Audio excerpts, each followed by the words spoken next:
Émancipation. Fanfiction Harry Potter. Par le studio Calu Records.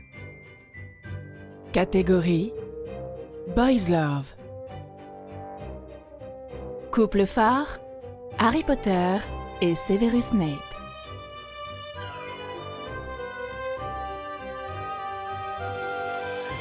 Chapitre 8.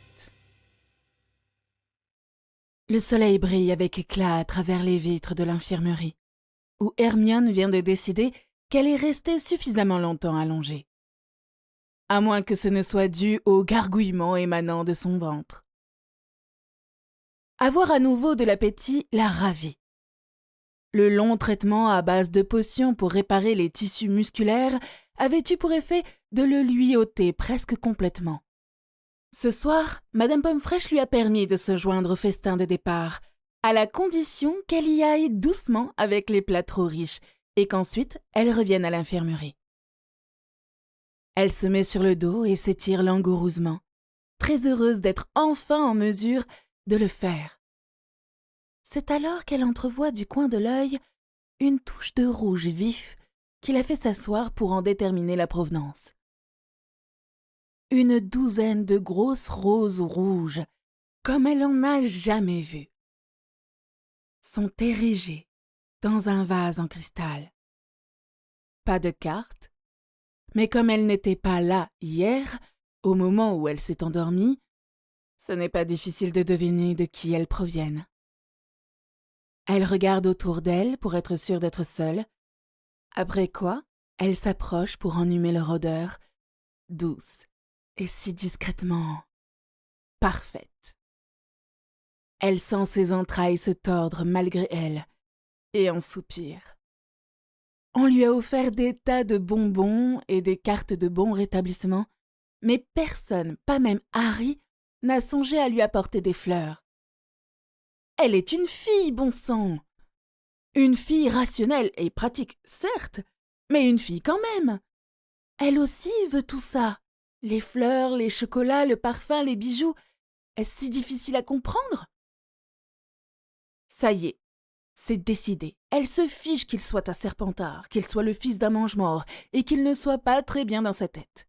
Aussi longtemps qu'il continuera à faire ce genre de choses, il est plus que bienvenu dans ses cheveux, sur son visage, son corps et dans son cœur. Neville se réveille dans l'obscurité des rideaux bleu foncé, le corps de Luna confortablement posé sur son torse. Ils se sont glissés dans le dortoir de la jeune fille hier soir, parce qu'elle s'est plainte au sujet des murs et du sol en pierre froid. L'intrusion s'est avérée beaucoup plus facile qu'il ne le s'y attendait, probablement parce que la majorité des serres d'aigle avaient la tête plongée dans un bouquin. Il caresse avec tendresse les longs cheveux blonds, constatant qu'ils sont désormais entre le blond sale et la couleur lin. Ils deviendront blancs juste après son 17e anniversaire, révélant alors ses pouvoirs au monde entier. Luna redresse soudain la tête et bouge de façon à se retrouver au-dessus de lui. Elle plie ses bras et pose son menton dessus, le fixant avec curiosité. Il remarque que ses yeux ont maintenant plus de gris. Il prend son visage en coupe et s'avance pour l'embrasser sur le front en guise de bonjour. « Tu m'aimes » constate-t-elle, juste comme ça.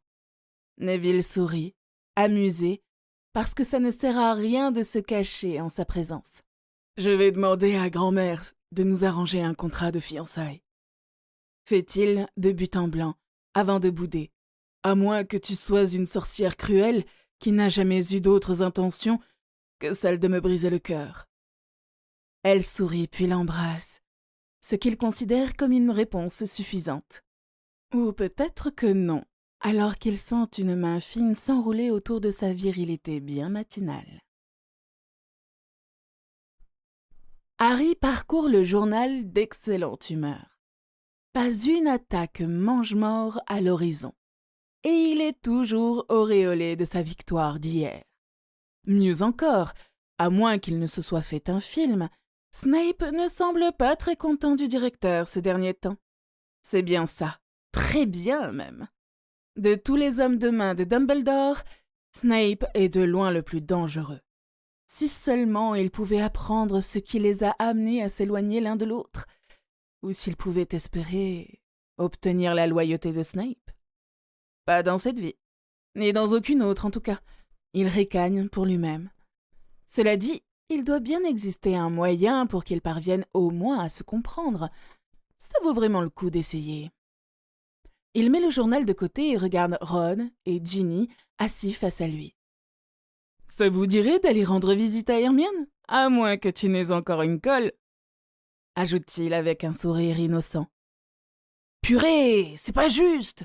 proteste Ron. « Je défendais l'honneur de ma sœur. » « Ta sœur est tout à fait capable de se défendre toute seule, frérot. » lui balance Ginny en le tirant pour l'éloigner de la table. « Et elle avait déjà réglé le problème la veille. Pas besoin que tu mettes les pieds dans le plat. » Harry les suit en secouant la tête. Il se retourne cherchant des yeux Neville, mais ne le trouve nulle part. Jetant un œil vers la table des serres d'aigle et constatant que Luna n'est pas présente non plus, il décide qu'il est plus sage de ne pas savoir et reprend son chemin. Durant tout le chemin vers l'infirmerie, Ron et Ginny se chamaillent, ce qui amène Harry à se demander comment diable ont-ils pu se supporter pendant leur enfance et les vacances d'été. Dieu merci, ils se taisent dès qu'ils pénètrent dans le domaine de Madame Pomme-Fraîche. Hermione est assise sur son lit avec, comme d'habitude, un livre à la main. Mais c'est le bouquet de roses rouges sur la table de chevet qui attire en premier leur attention. « Oh !» Ginny se penche pour les sentir avant de plonger sur le lit où elle tape Hermione dans les côtes. « Lâche le morceau, ma belle. Je veux tous les détails sordides et ne me dis pas que ça vient d'un vieil ami. » Harry regarde du côté de Ron. Il est clair qu'un orage est sur le point d'éclater, ce dont Hermione semble royalement s'en ficher. « Vieil ami ?» raille-t-elle en se tournant vers les deux garçons avec un sourire espiègle. « Je serai vieille avant de recevoir une marguerite de leur part. »« De qui viennent-elles ?» C'est plus un ordre qu'une demande. Harry échange un regard avec Ginny. Il s'apprête à dire quelque chose pour calmer la tension, mais il est évident qu'Hermione a une autre idée en tête. « Mon petit ami !» énonce-t-elle simplement, le visage neutre. « Et c'est qui ?» « Est-ce que tu penses vraiment que je vais te le dire, Ron ?» demande-t-elle en colère. « Pour que tu ailles le voir et faire jouer de tes poings contre lui ou de ta baguette ?» Elle se positionne bien droite, croise les bras et relève la tête, le nez en l'air. « C'est quoi ton problème de toute façon ? Si tu avais vraiment des sentiments pour moi, ce seraient tes roses et non les siennes. » Ron serre les poings et se précipite vers la sortie, Harry sur les talons. « Ron ! Laisse-moi tranquille !» lui rétorque-t-il. Et il est déjà parti avant qu'Harry n'ait pu l'atteindre. Madame Pomme-Fraîche apparaît à la porte de son bureau. « Que se passe-t-il ici ?» Elle les fixe avec désapprobation, à la recherche du fouteur de trouble. « Rien, madame. » Harry revient vers le lit d'Hermione, sur lequel il s'assoit. Madame Pomme-Fraîche renifle un coup, mais laisse tomber, et à leur grand soulagement, retourne à son travail.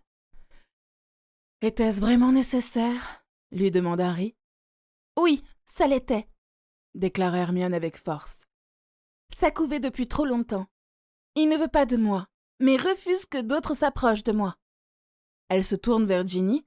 « Comment, au nom de Merlin, est-ce que tu arrives à le gérer ?»« Sors des chauves-furies » répond Ginny en souriant.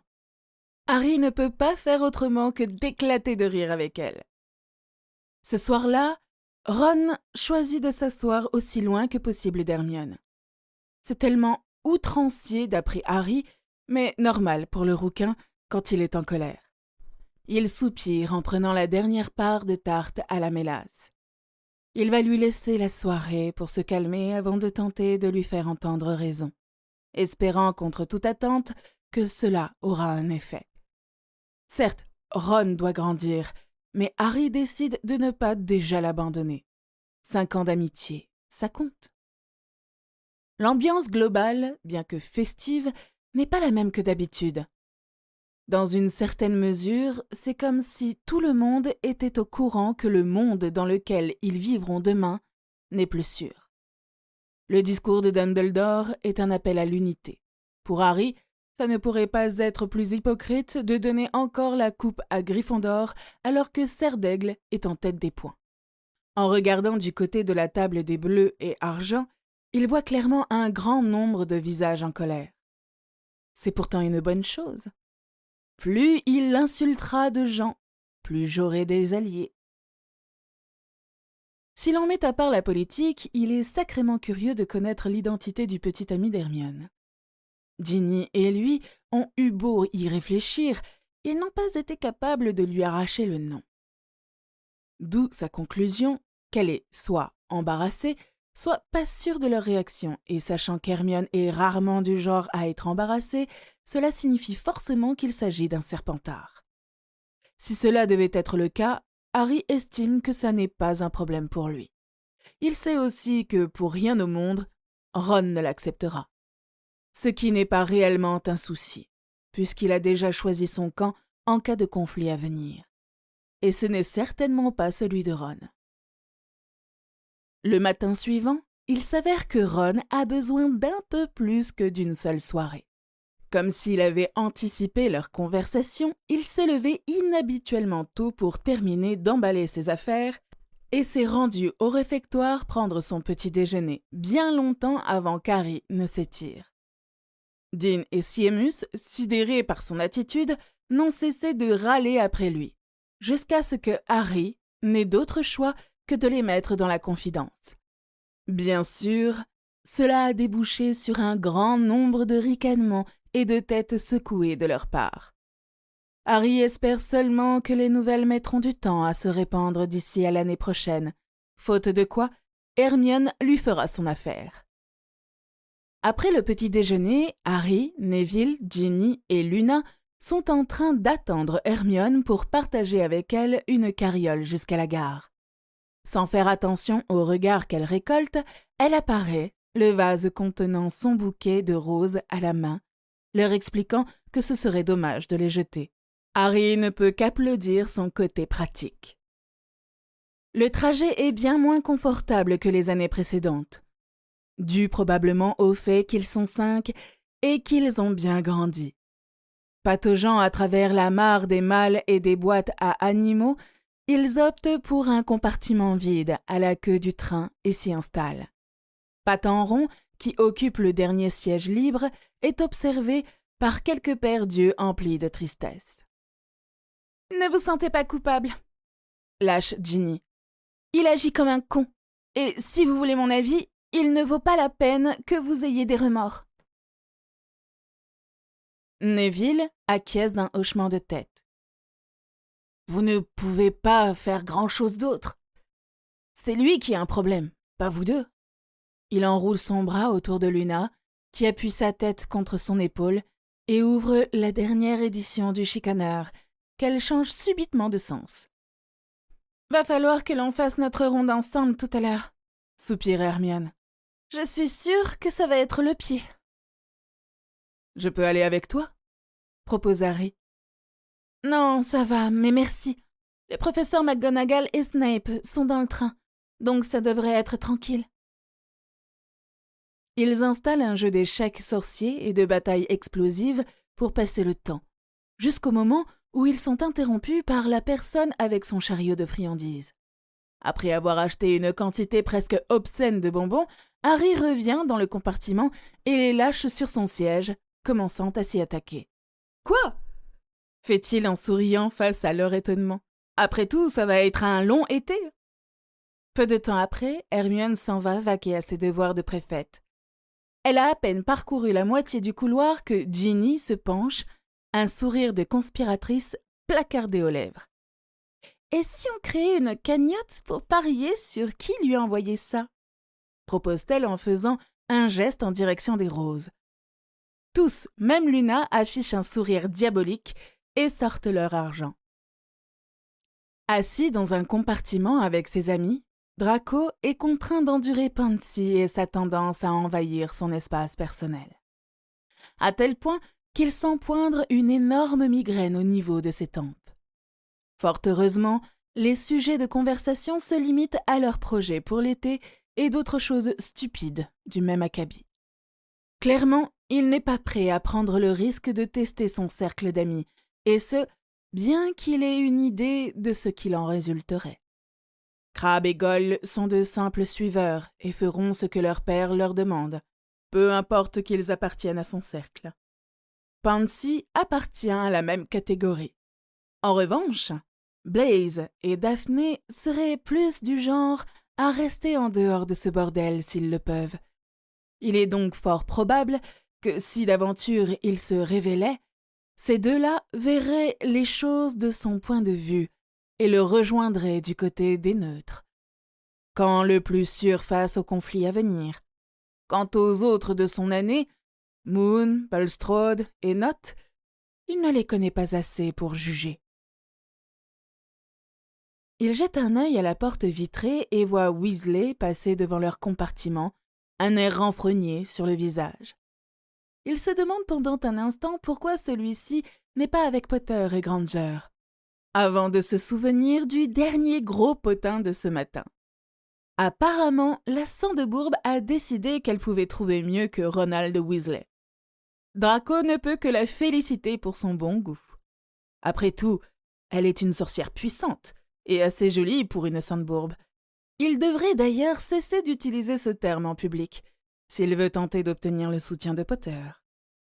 Puis il se souvient de quelque chose et se lève promptement, ignorant les protestations de Pansy. « Nous avons notre ronde à faire », dit-il à l'attention de Daphné, après quoi il sort en laissant échapper un soupir de soulagement. De l'opinion d'Harry, ils sont arrivés bien trop vite à la gare de King's Cross, même en considérant que son été pourrait bien se révéler assez amusant. Ils se dirigent néanmoins à travers la foule où Neville repère sa grand-mère. Accompagnés de Luna, ils prennent congé, promettant de rester en contact. Pour Harry, il est clair qu'il souhaite présenter sa fiancée en respectant les convenances. Oh, qu'est-ce qu'il aimerait être une petite mouche pour pouvoir visualiser le visage de la vieille lady. Ginny tire sur sa manche et lui pointe un groupe de rouquins, debout à côté de Tonks et Folleuil, juste à proximité de la sortie. Ils saisissent leurs bagages et suivent le courant de corps jusqu'à eux. Ron est déjà en train de s'éloigner lorsque Madame Weasley les accueille d'une étreinte, en s'enquérant de leur santé. Heureusement, la femme ne remarque pas le froncement de sourcils d'Hermione.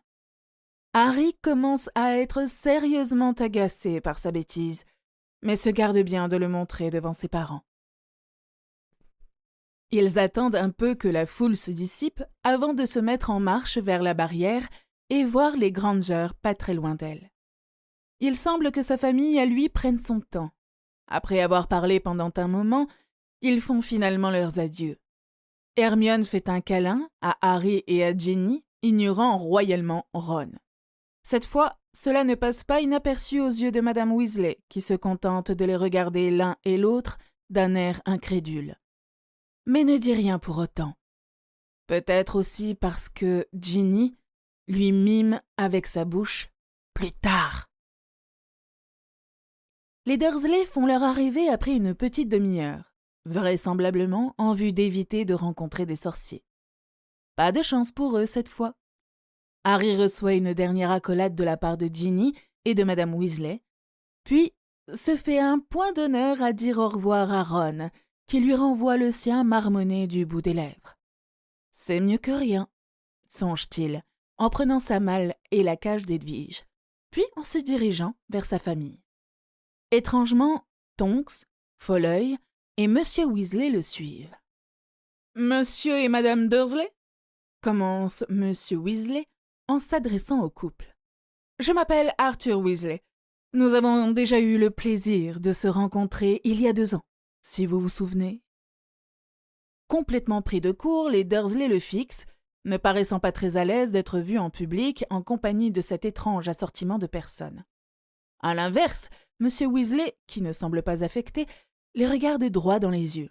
« Voilà, il est venu à notre attention que votre façon de traiter votre neveu, Harry, laisse beaucoup à désirer et nous avons décidé qu'un rappel à l'ordre était nécessaire. Virant au violet, c'est en bafouillant que Vernon Dursley répond « Êtes-vous en train de nous menacer, monsieur ?» Folleuil avance et relève un peu son chapeau, de manière à leur montrer son œil magique. Les Dursley pâlissent et reculent de peur. « Je pense que c'est en effet le cas, » répond enfin M. Weasley sur un ton inhabituellement dur. « Nous nous sommes compris, n'est-ce pas ?» Les Dursley hochent la tête, déglutissant avec peine. Un sourire aux lèvres, M. Weasley redevient lui-même. « Très bien. Je vous souhaite une bonne journée. Et bon été à toi, Harry. »« Merci, monsieur, et au revoir. » Harry leur serre la main, après quoi il suit son oncle et sa tante vers la voiture. C'est touchant de savoir qu'il s'inquiète suffisamment pour s'en mêler. Pourtant, Harry ne peut pas s'empêcher de ressentir de l'amertume. Comme beaucoup d'autres choses cette année, ça arrive trop tard. Vous venez d'écouter Émancipation, une fanfiction Harry Potter, par les studios Calu Records. N'hésitez pas à consulter la suite. À très bientôt dans le prochain chapitre.